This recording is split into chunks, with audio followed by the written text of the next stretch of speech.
Evening, everybody, ladies and gentlemen. Today evening, it's not Mr. Botin who is welcoming you. The French Embassy, Institut Français en Inde, is very pleased to welcome you at the Alliance Française of Delhi for this writers, etc. You know, it's a collaborative project between the Embassy and the Alliance Française, and it's now a very important writers, etc. for us, because we are welcoming Ananda Devi. I am honored and privileged to have Ananda Devi here in conversation. And, so let me begin by asking you, Ananda. You studied in Mauritius in English in your primary and secondary school. However, you chose French, which was your second language in school, but you chose French as your language of writing. So what dictated this choice? At what time did this happen? And are you happy with your choice? Because I know you're equally comfortable in English. Two languages of reading that I first used were English and French, but somehow as a child, maybe around the age of 7, I started writing in French. So I wrote poetry, fairy tales, I drew cartoons, and I used to make my little books, you know, and staple them and illustrate them. And it was sort of, it grew up with me. And somehow, I think French had some kind of resonance maybe in my way of thinking, or maybe the musicality of it. It remained from that time onwards. So throughout my life, it has never been a question in a way. Maybe it chose me in a way rather than me choosing it. Kind of a natural progression towards the language. I think the example is also that what you cited is shared by some writers from Maghreb as well, who have Arabic and French as both the languages at their disposition, and who do find French liberating. So, I mean, I suppose it works in different ways. Ananda, most of the time you have been identified as a Mauritian writer, right? Now, I don't mean just your identity as a person, but as a writer. How do you respond to that? And because you did start writing about Mauritian characters or about, you know, the flora, the fauna in Mauritius. So Mauritius was really a backdrop for many of your works. Yeah. So how do you look at it today? Because there has been a shift.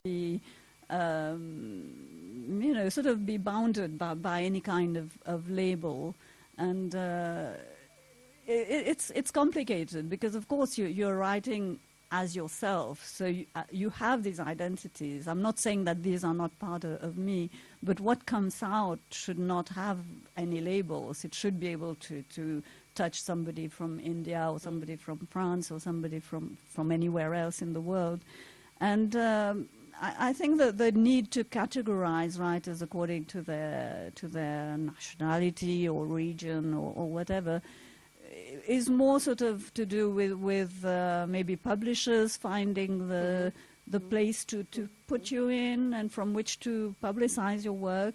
Booksellers also need to, you know, they always do that. They put literature from such a country, from this country or that country. When people, or especially critics or journalists, read your work only from that prism and then try to see something like sort of an anthropological study of Mauritius, for example, in a book, whereas I'm writing fiction. It's not anthropology.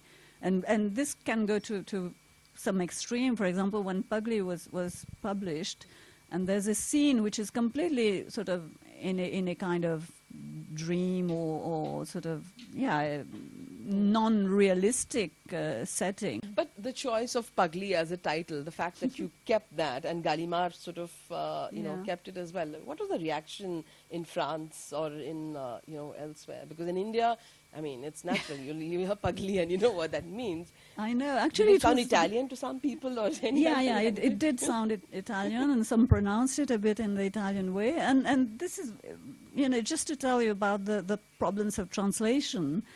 when I chose that title in French, I wanted it to sound strange. Obviously, they wouldn't know what it was about until they read it and understood it. So it changed from the kind of exotic or exoticizing writing that was happening in the sort of earlier, sort of 20, 30, 40 years ago, where those writing from the margins needed to explain everything because they were writing for a reader from the center, you know.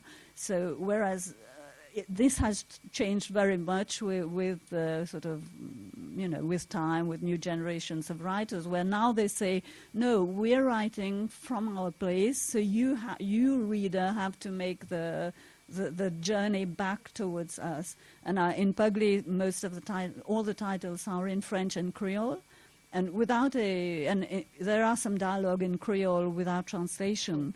So in a way, I'm telling the French also that the Mauritian Creole is 90% based on French words.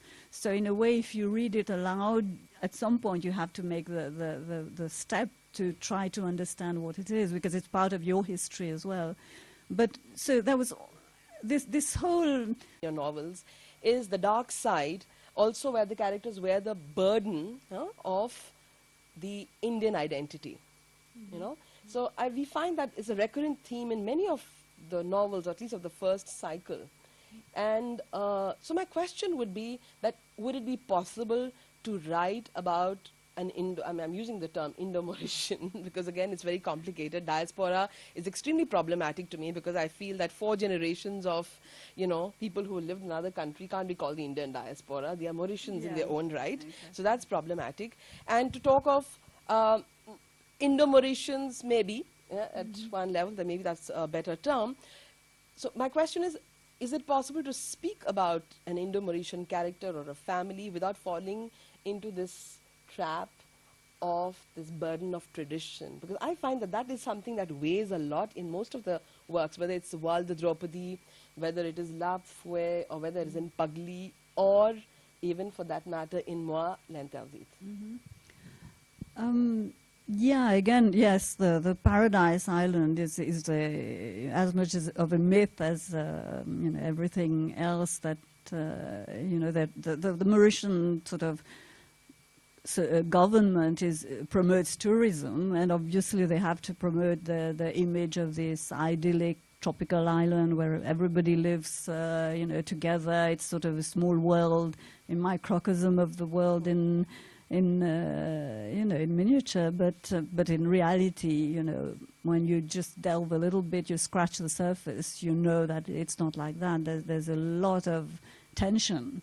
And what really sort of makes me sometimes feel aghast when I look at Mauritian society is that after 300 years, these components of society have been living together in that small island, which is sort of 2,000 square kilometers, you know, large or small, and they're still categorizing themselves through this ancestral identity.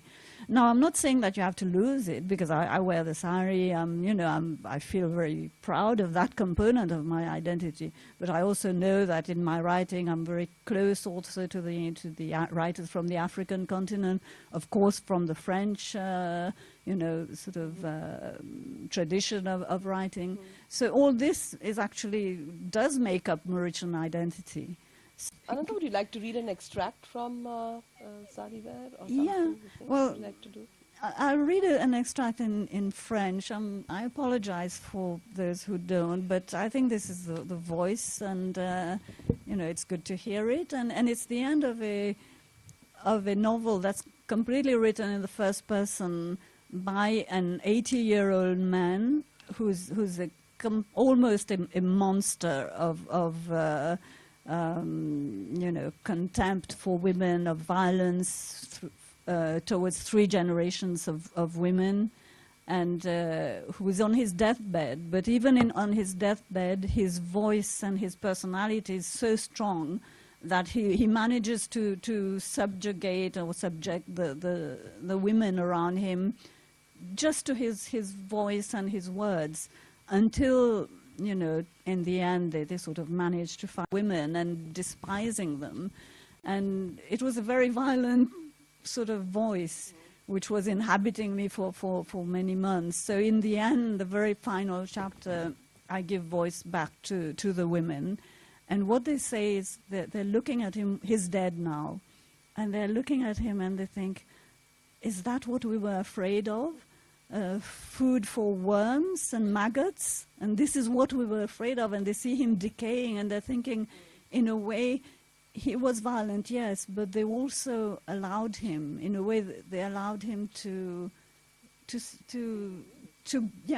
they allowed him to oppress them because of their fear. And fear is something that oppresses us ourselves, in a way. So I'll read that bit in French. Au-dessus du corps immobile se penchent 3 femmes. Leur visage est amusé, leur sourire joyeux. Elles ne se touchent pas, mais il frémit entre elles une ondulation de sympathie. Chacune examine une partie précise du corps. La main, le visage, les parties génitales, les genoux. Les signes de la dégradation presque instantanée qui a eu lieu après la mort sont visibles dans toutes ces zones. Elles sont très intéressées. Elles sont comme des scientifiques se penchant sur un microscope, comme si elles s'attendaient à voir une chose jamais vue, à faire une découverte qui changerait le monde. 2 d'entre elles posent des questions, l'une après l'autre. Où se situe le centre de son humanité? Où se trouve le cœur de sa méchanceté? Où commence le début du pardon? Où finit l'individu? Est-ce bien lui, là, ou est-ce autre chose? À quoi a-t-il servi? Le corps, un peu outré de cette manipulation sans complexe, ne dit rien. La 3e femme, la plus âgée, la plus jeune aussi parce qu'elle est morte à 20 ans, sourit mais ne répond pas. Elle passe pensivement la main sur le front jauni, sur les chairs qui déjà se disloquent. Elle appuie légèrement et cela semble fondre sous la pression. Ce que je sais, dit-elle, c'est que c'est là tout ce qu'il reste de ma peur. Les autres hochent la tête, atterrées par cette évidence. Elles ont eu peur de rien. Le petit tyran sera bientôt un grouillement d'asticots. Elles ont eu peur d'une nourriture pour insectes. Elles éclatent toutes de rire en même temps. Elles se ressemblent, mère, fille, petite fille, ou autre chose, sœur peut-être, aïeule ou progéniture. Aucune importance dans l'ordre des choses, aucune importance à l'aune de leur temps. Elles croient saisir l'éternité. Leur retrouvaille dans la maison déserte, dont les murs sont si bien rongés par les termites que dans 10 jours très exactement elle s'écroulera sur elle-même, sont une occasion de fête, une fête comme aucune n'en a connue avant. 2 d'entre elles ont vu leur ombre massacrée. La plus jeune, elle, a eu une opportunité d'amour qu'elle a saisie à bras-le-corps. Une fête, oui, elles y ont bien droit, pour une fois. Un peu de champagne, pourquoi pas, pour ces reines mystérieuses et furibondes, assises ou flottantes autour d'un corps qui s'effrite, riant à chaque partie qui tombe, jusqu'à ce que la plus jeune s'en aille pour recommencer à vivre, que la plus vieille s'efface pour enfin apprécier sa mort, et que toutes les 2 disent à celle du milieu, comme un regret, « Je suis désolée, mais il le faut », et qu'il ne reste plus que celle du milieu, qui, comme tous ceux du milieu, ne peut ni partir, ni rester, ni sourire, ni pleurer, ni oublier, ni se souvenir, ni fermer la porte, ni l'ouvrir toute grande. Silencieuse et immobile, elle regarde le point final de ses blessures. « Il n'y a qu'un nom pour la violence, père, dit-elle. C'est la violence. » Voilà. Thank you, Ananda. Would you like to read us an extract in English? Yeah. Is it from the Indian Tango? Indian Tango. So there are 2 main characters in this novel. So the chapters are written in alternately for about one character and then the other. So the one who says I is a writer, a foreign writer who comes to India because to try to find back an inspiration that the writer has lost. And so it's at the same time a story about about these characters, but also a story about writing. So I'll just read a small passage. It can happen that the darkness of writing catches up with us. Don't ask me how or why, I just know, that's all. I know the words we write sometimes take that risky step across the boundary between the imagined and the real, and then they explode in our faces. I know that when you keep on sticking your nose into mud, you wind up dirty, forgetting that you've always interpreted everything through the mind, looking up and seeing the object of your hatred or your passion. You forget they were part of a book a moment ago. You can't tell the difference anymore. We have so rarely judged the monsters born of our imagination that you are incapable of judging what you have become. I don't know why we follow these particular paths. On the surface, it's because we're exploring the obscure and unmentionable twists and turns of the human soul, exposing its weakness and violence to alert people to their own faults. But is that really the case? Beneath the well-intentioned rationality, isn't there a lurking desire to poke at the ulcers, to open wounds, to go looking for our own shadows? Why not just admit our fascination with all this darkness, our Faustian pact with something that's stronger than we are and leads us to climb into the monster's skin? That would be the easiest and surest way of giving free rein to our impulses, all the while making ourselves look good in the role of messengers from the shadows.